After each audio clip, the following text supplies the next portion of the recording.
So ನಾನೊಂದು Telegram channel create ಮಾಡಿದ್ದೀನಿ. ಅಲ್ಲಿ ನಾನು ಸ್ಟಾಕ್ ಇದ್ ಪೋಸ್ಟ್ ಎಲ್ಲ ಮಾಡ್ತಾ ಇರ್ತೀನಿ. ಅಲ್ಲಿ ನಾನು ಬೈಯಿಂಗ್ ಅಂಡ್ ಸೆಲ್ಲಿಂಗ್ ಪರ್ಸ್ಪೆಕ್ಟಿವ್ ಅಲ್ಲಿ ನಾನು ಏನು ಮಾಡಲ್ಲ. ಜಸ್ಟ್ ನನ್ನ ಅನಾಲಿಸಿಸ್ ಏನುಂಟು ಅದು ನಾನು ಪೋಸ್ಟ್ ಮಾಡ್ತಾ ಇರ್ತೀನಿ ಎಜುಕೇಶನ್ ಪರ್ಪಸ್ ಅಲ್ಲಿ.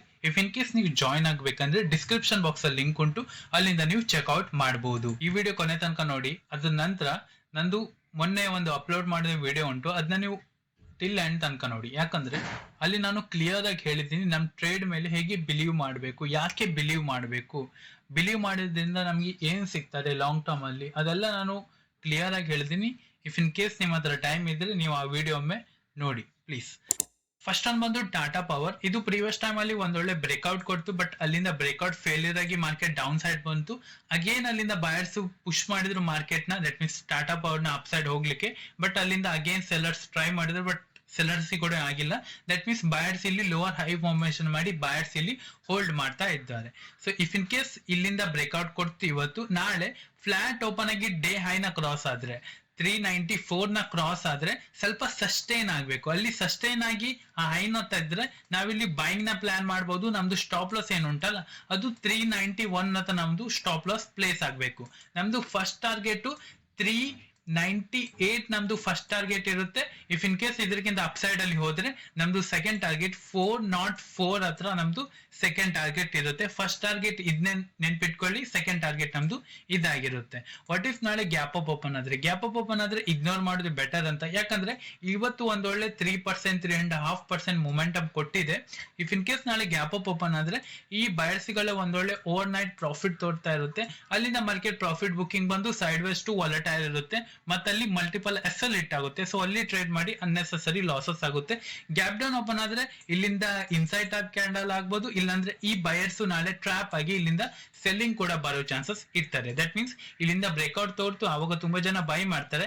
ಇಫ್ ಇನ್ ಕೇಸ್ ಈ ಲೋನ ಬ್ರೇಕ್ ಮಾಡಿದ್ರೆ ಏನಾಗ್ತದೆ ಅಂದ್ರೆ ಈ ಬಯರ್ಸ್ ಕೂಡ ಹೋಪ್ ಆಗಿ ಇಲ್ಲೇ ಲೋನ್ ಇಟ್ಟಿದ್ದಾರೆ. ದಟ್ ಮೀನ್ಸ್ ಇಲ್ಲಿ ಒಂದೊಳ್ಳೆ ಮೊಮೆಂಟಮ್ ಆಯ್ತು. ಅದಾದ್ರ ಮೇಲೆ ಇಲ್ಲಿ ಬಯರ್ಸ್ ತುಂಬಾ ಜನದು ಎಸ್ ಎಲ್ ಉಂಟು, ಬಿಕಾಸ್ ಇದು ಒಂದೊಳ್ಳೆ ಬಿಗ್ ಕ್ಯಾಂಡಲ್ ಆಗಿದೆ. ಸೊ ದಟ್ ಎಸ್ ಎಲ್ ತುಂಬಾ ಇಲ್ಲುಂಟು. ಗ್ಯಾಪ್ ಡೌನ್ ಓಪನ್ ಆಗಿ ಇಲ್ಲಿಂದ ಡೌನ್ ಸೈಡ್ ಹೋದ್ರು ಕೂಡ ಮೂಮೆಂಟಮ್ ಬರ್ಬೋದು, ಬಟ್ ನಾವು ಮೂಮೆಂಟಮ್ ನ ಎಕ್ಸ್ಪೆಕ್ಟ್ ಮಾಡೋದು ಬೇಡ. ಬಿಕಾಸ್ ಯಾಕಂದ್ರೆ ಇಲ್ಲಿ ಓಪನ್ ಆಗಿದೆ ಅಂದ್ರೆ ಆಲ್ರೆಡಿ ಗ್ಯಾಪ್ ಡೌನ್ ಓಪನ್ ಆಗಿರುತ್ತೆ, ಮತ್ತೆ ಆಲ್ರೆಡಿ ಒಂದೊಳ್ಳೆ ಪ್ರಾಫಿಟ್ ಕೂಡ ಹೋಗಿರುತ್ತೆ ಸೆಲ್ಲಿಂಗ್ ಇದ್ದು.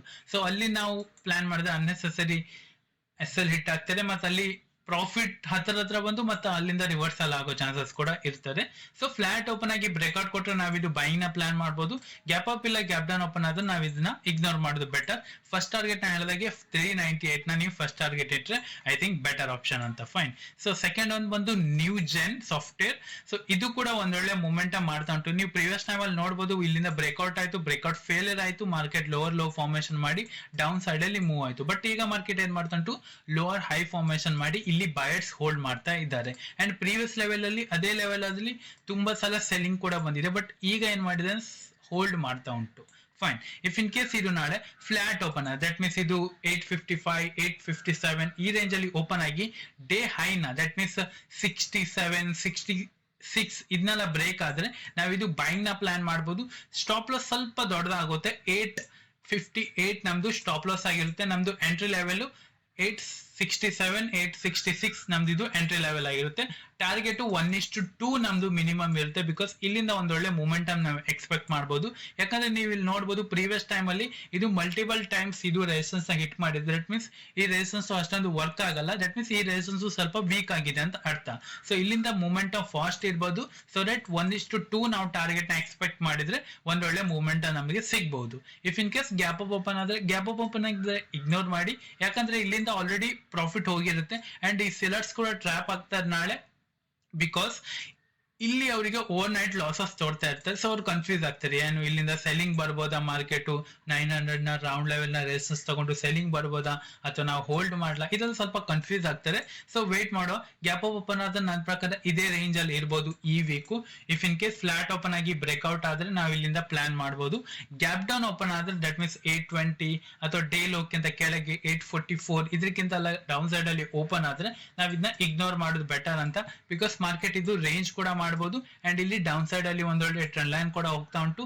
ಈ ಟ್ರೆಂಡ್ ಲೈನ್ ಇಂದ ಸಪೋರ್ಟ್ ಮಾಡಿ ಮಾರ್ಕೆಟ್ ಈ ತರ ಒಂದೊಳ್ಳೆ ಡೌನ್ ಸೈಡ್ ಅಲ್ಲಿ ವಿಕ್ ಕೂಡ ಮಾರಬಹುದು. ಸೊ ವೇಟ್ ಮಾಡುವ. ಫ್ಲಾಟ್ ಓಪನ್ ಆದ್ರೆ ಮಾತ್ರ ನಾನು ಸ್ಟಾಕ್ ಅಲ್ಲೆಲ್ಲ ಪ್ಲಾನ್ ಮಾಡ್ತೀನಿ. ಗ್ಯಾಪ್ ಅಪ್ ಓಪನ್ ಆದ್ರೆ ಇಗ್ನೋರ್ ಮಾಡೋದು ಬೆಟರ್ ಅಂತ. ಫೈನ್.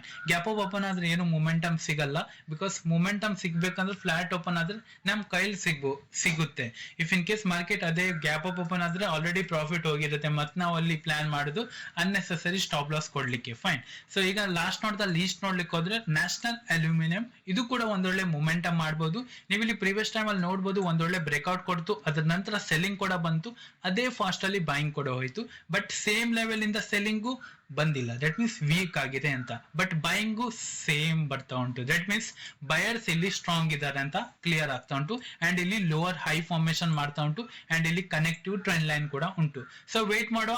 ಇಲ್ಲಿ ಒಂದೊಳ್ಳೆ ಚಾನಲ್ ಪ್ಯಾಟರ್ನ್ ಕೂಡ ನೋಡ್ತಾ ಉಂಟು. That means ascending chart pattern. ಇಲ್ಲಿಂದ ಕೂಡ ಬ್ರೇಕ್ಔಟ್ ಆದ್ರೆ ಮೊಮೆಂಟಮ್ ಸಿಗ್ಬೋದು. ಸೊ ಇದು ನಾಳೆ ಫ್ಲಾಟ್ ಓಪನ್ ಆಗಿ ದಟ್ ಮೀನ್ಸ್ 167 ರೇಂಜ್ ಅಲ್ಲೆಲ್ಲ ಓಪನ್ ಆಗಿ ಡೇ ಹೈಕ್ ಇಂದ ಅಪ್ ಸೈಡ್ ಅಲ್ಲಿ ಸ್ವಲ್ಪ ಸಸ್ಟೈನ್ ಆಗಲಿ. ದಟ್ ಮೀನ್ಸ್ 5 ಮಿನಿಟ್ಸ್ ಅಲ್ಲಿ ಅಥವಾ 1-2 ಮಿನಿಟ್ಸ್ ಅಲ್ಲಿ ಸ್ವಲ್ಪ ಸಸ್ಟೈನ್ ಆಗಿ ದೆನ್ ಈ ಹೈನ ಬ್ರೇಕ್ ಆದ್ರೆ ನಾವಿದು ಬೈನ ಪ್ಲಾನ್ ಮಾಡೋದು ಬೆಟರ್ ಅಂತ. ನಮ್ದು ಸ್ಟಾಪ್ ಲಾಸ್ 166 ಹತ್ರ ಇಡೋಣ. ಆವಾಗ ನಾವು 1:1.5 ಇಟ್ಕೊಳ್ಳೋ. ಫಸ್ಟ್ ಟಾರ್ಗೆಟ್, ಸೆಕೆಂಡ್ ಟಾರ್ಗೆಟ್ 1:2 ಇಟ್ರೆ ಐ ಥಿಂಕ್ ಬೆಟರ್ ಅಂತ. ಬಿಕಾಸ್ ಇದು ಸಣ್ಣ ಸ್ಟಾಕ್ ಅಲ್ಲ, ಇದು 3%. ದಟ್ ಮೀನ್ಸ್ ತುಂಬಾ ಟೈಮ್ ಅಲ್ಲ, ಸ್ಟಾಕ್ಸ್ ಎಲ್ಲ 3% ಮೂವ್ ಆಗೋದು. ಇಫ್ ಇನ್ ಕೇಸ್ ಇದು ನಾಳೆ ಇಲ್ಲಿಂದ ಹೋಗುವಾಗ್ಲೇ 1% ಮೂವ್ ಆಯ್ತು ಅಂದ್ರೆ ಸೊ ಇಲ್ಲಿ ಸ್ವಲ್ಪ ಟಾರ್ಗೆಟ್ ನಮ್ದು ಹೋಗಿ ಅಲ್ಲಿಂದ ರಿವರ್ಸ್ ಆಗ್ತಾರೆ. ಸೊ ಅದಕ್ಕೆ ನಾ ಹೇಳ್ತಾ ಇರೋದು ಇಲ್ಲಿ ನಾವು 1:1.5 ಫಸ್ಟ್ ಟಾರ್ಗೆಟ್ ಇಡೋಣ. ಸೆಕೆಂಡ್ ಟಾರ್ಗೆಟ್ 1:2 ಇಡೋಣ. ಅಲ್ಲಿಂದ ಮತ್ತೆ ಪ್ರಾಫಿಟ್ ಹೋದ್ರೆ ಟ್ರೈಲ್ ಮಾಡ್ತಂತ ಹೋಗಿದ್ ಆಯ್ತು. If in case gap up open ಆದ್ರೆ ಇಲ್ಲಿ ನಾವು ಇಗ್ನೋರ್ ಮಾಡೋದು ಬೆಟರ್. ಬಿಕಾಸ್ ಈ ಬಯರ್ಸಿಗೆ ಓವರ್ ನೈಟ್ ಪ್ರಾಫಿಟ್ ತೋರ್ತಾ ಇರುತ್ತೆ. ಇಲ್ಲಿಂದ ಮಾರ್ಕೆಟ್ ಪ್ರಾಫಿಟ್ ಬುಕ್ಕಿಂಗ್ ಬರ್ಬೋದು, ಇಲ್ಲ ವಾಲಟೈಲ್ ಟು ಸೈಡ್ ವೇಸ್ ಇರ್ಬೋದು. ಟ್ರೆಂಡಿಂಗ್ ಅಥವಾ ಇರ್ಲಿಕ್ಕೆ ಸಾಧ್ಯ ಇಲ್ಲ. ಟ್ರೆಂಡಿಂಗ್ ಇದ್ರೂ ಕೂಡ ಅದು 10ರಲ್ಲಿ 1 ಟೈಮ್ ಇಡ್ತಾರೆ. ಈಗ ನೀವು 10ರಲ್ಲೂ 1 ಟೈಮ್ ಅಲ್ಲಿ ನೀವು ಹಣ ಮಾಡಿದ್ರೆ 10 ಟೈಮ್ ಅಲ್ಲಿ ಆ ಹಣ ಹೋಗ್ತದೆ. ಆವಾಗ ನಿಮ್ ಪೋರ್ಟ್ಫೋಲಿಯೋ ಏನಾಗ್ತದೆ, ನೆಗೆಟಿವ್ ಅಲ್ಲಿ ಕನ್ವರ್ಟ್ ಆಗ್ತದೆ. ಗ್ಯಾಪ್ ಡೌನ್ ಓಪನ್ ಆದ್ರೆ ವೇಟ್ ಮಾಡೋ. ಈ ಬಯರ್ಸ್ ಎಲ್ಲ ಟ್ರ್ಯಾಪ್ ಆಗ್ತಾರೆ, ಇವರು ಕನ್ಫ್ಯೂಸ್ ಆಗ್ತಾರೆ, ನಾವು ಕೂಡ ಕನ್ಫ್ಯೂಸ್ ಆಗ್ತೀವಿ. ಅದಕ್ಕೆ ಬೆಟರ್ ಅವಾಯ್ಡ್ ಮಾಡುದು. ಯಾವಾಗ ನಮ್ಗೊಂದು ಪ್ರೈಸ್ ಆಕ್ಷನ್ ಸಿಗ್ತದೆ, ಈ ಟ್ರೆಂಡ್ ಲೈನ್ ಬ್ರೇಕ್ ಡೌನ್ ಆಗುವಾಗ ಅಥವಾ ಸ್ವಲ್ಪ ವೇಟ್ ಮಾಡುವಾಗ ನಮ್ಗೆ ಯಾವಾಗ ಒಂದು ಪ್ರೈಸ್ ಆಕ್ಷನ್ ಸಿಗ್ತಾರೆ, ಆವಾಗ ನಾವು ಪ್ಲಾನ್ ಮಾಡಿದ್ರೆ ಬೆಟರ್ ಅಂತ. ಫೈನ್. ಸೊ ಜಸ್ಟ್ ನೀವು ಗ್ಯಾಪ್ ಡೌನ್ ಓಪನ್ ಆದ್ರೆ ಇಗ್ನೋರ್ ಮಾಡಿ. ಫ್ಲಾಟ್ ಓಪನ್ ಆಗಿ ಬ್ರೇಕ್ಔಟ್ ಅಥವಾ ಬ್ರೇಕ್ ಡೌನ್ ಕೊಟ್ರೆ ಮಾತ್ರ ನೀವು ಯಾವುದೇ ಒಂದು ಸ್ಟಾಕ್ ನ ಪ್ಲಾನ್ ಮಾಡಿದ್ರೆ ಅಲ್ಲಿ ಒಂದು ಒಳ್ಳೆ ಮೂಮೆಂಟಮ್ ನ ಎಕ್ಸ್ಪೆಕ್ಟ್ ಮಾಡಬಹುದು. ಫೈನ್. ಐ ಹೋಪ್ ಈ ವಿಡಿಯೋದಿಂದ ಏನಾದ್ರೂ ವ್ಯಾಲ್ಯೂ ನಿಮ್ಗೆ ಸಿಕ್ತಂತ ಅನ್ಕೊಳ್ತೀನಿ. ಇದೇನು ರೆಕಮೆಂಡೇಶನ್ ಅಲ್ಲ. ನಾ ಫಸ್ಟ್ ಆಫ್ ಆಲ್ ಹೇಳ್ಬೇಕಂದ್ರೆ ನಾನು ಅನಾಲಿಸಿಸ್ ಪ್ರೊವೈಡ್ ಮಾಡ್ತಾ ಇದ್ದೀನಿ. ಇದು ಬೈ ಅಂಡ್ ಸೆಲ್ ಮಾಡೋದು ನಿಮ್ದು ಮೇಲ್ಬಿಟ್ಟಿದ್ದು. ಯಾಕಂದ್ರೆ ನಾವೊಂದು ಹೇಳ್ಬೋದು, ಇಲ್ಲಿ ನಾ ಬೈಯಿಂಗ್ ಮಾಡ್ತೇನೆ, ಇಲ್ಲಿ ನಾ ಸೆಲ್ಲಿಂಗ್ ಮಾಡ್ತೇನೆ ಅಂತ. ನಾಳೆ ನಾನು ಅನಾಲಿಸಿಸ್ ಕೂಡ ಚೇಂಜ್ ಆಗ್ಬೋದು ಅಲ್ವಾ? ಸೊ ಅದಕ್ಕೆ ನಾ ಹೇಳಿದ್ರ ಮೇಲೆ ನಂಬಲಿಕ್ಕೆ ಹೋಗ್ಬೇಡಿ. ಜಸ್ಟ್ ನಿಮ್ಮ ಅನಾಲಿಸಿಸ್ ಮಾಡಿ ಅದ ನಂತರ ನಾನು ವಿಡಿಯೋ ನೋಡಿ ಅಥವಾ ನಾ ಹೇಳಿ ಸ್ಟಾಕ್ ನ ನೀವು ಅದ ನಂತರ ಕೂಡ ಅನಾಲಿಸಿಸ್ ಮಾಡ್ಬೋದು. ಜಸ್ಟ್ ನೀವು ಬಿಲೀವ್ ಮಾಡಿ ನಿಮ್ಮ ಅನಾಲಿಸಿಸ್ ಮೇಲೆ, ಅದಾದ್ರ ಮೇಲೆ ಒಂದೊಳ್ಳೆ ಪ್ರಾಫಿಟೇಬಲ್ ಟ್ರೇಡರ್ ಆಗ್ತೀರಾ. ಫೈನ್. ಐ ಹೋಪ್ ನಿಮ್ಗೆ ಈ ವಿಡಿಯೋದಿಂದ ಏನಾದ್ರು ಕಲೀಲಿಕ್ಕೆ ಸಿಕ್ತಂತ ಅನ್ಕೊಳ್ತೀನಿ. ಇದೇ ರಿಲೇಟೆಡ್ ವಿಡಿಯೋ ಬೇಕಂದ್ರೆ ಚಾನಲ್ ನ ಸಬ್ಸ್ಕ್ರೈಬ್ ಮಾಡೋದು ಕೂಡ ಮರಿಬೇಡಿ. ಈ ವಿಡಿಯೋಲಿ ಅಷ್ಟೇ. Thank you. Have a good day.